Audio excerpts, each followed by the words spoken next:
جب ہمیں صبح شام کسی شخص کی کمی محسوس ہونے لگے تو سمجھ جاؤ،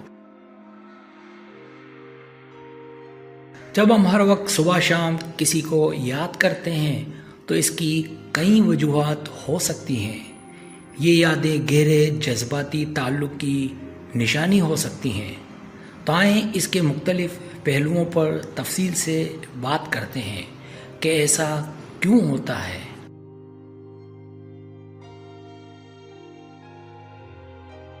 پہلی علامت سچی محبت اور دیر پا تعلق۔ کسی کو صبح شام یاد کرنا بلا شبہ محبت کی علامت ہے۔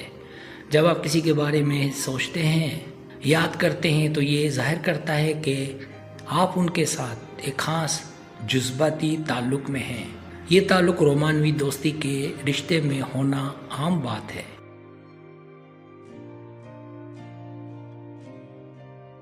دوسری علامت جدائی کی تکالیف۔ کسی کی یاد آنا اکثر جدائی یا دکھ کی علامت ہے۔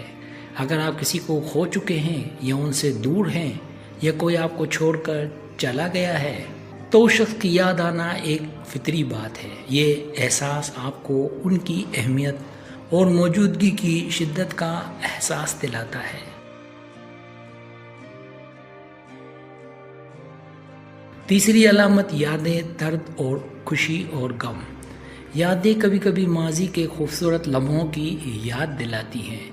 ایسا اس وقت ہوتا ہے جب ہم کسی کو یاد کرتے ہیں، ہم ان لمحات کو بھی یاد کرتے ہیں جو ان کے ساتھ گزارے تھے۔ یہ پرانی یادوں کو جنم دیتا ہے، جو خوشی، اداسی، درد میں سے کچھ بھی ہو سکتا ہے۔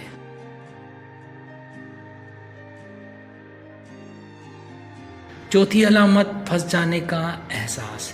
ایسا بھی ہوتا ہے کہ ہم کسی کو یاد اس لیے کرتے ہیں کہ ہم ان کی غیر موجودگی میں اپنے آپ کو اکیلا اور تنہا محسوس کرتے ہیں۔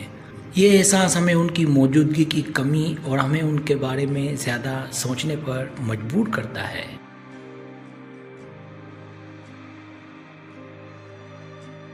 پانچویں علامت آپ ان سے بہت کچھ سیکھتے تھے۔ کسی کی یاد آنا یہ بھی ظاہر کرتا ہے کہ آپ اس شخص کی قدر کرتے تھے، آپ شاید ان سے کچھ سیکھنا چاہتے تھے۔ یہ یاد آنا آپ کی ان کے ساتھ گزرے وقت کی اہمیت کو ظاہر کرتا ہے۔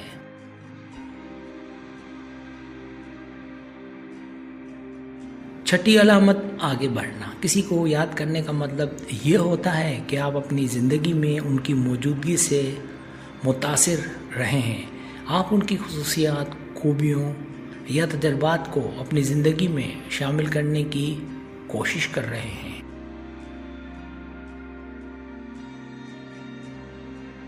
کسی کو یاد کرنا ایک انسانی جذبہ ہے اور یہ کئی معنوں میں ہو سکتا ہے، چاہے یہ محبت ہو، جدائی کا احساس یا محض ماضی کی یادیں۔ ہر صورت میں یہ گہرے جذبات کو ظاہر کرتا ہے۔ یادیں ہمیں جوڑتی ہیں اور ہماری زندگیوں میں ایک خاص مقام رکھتی ہیں۔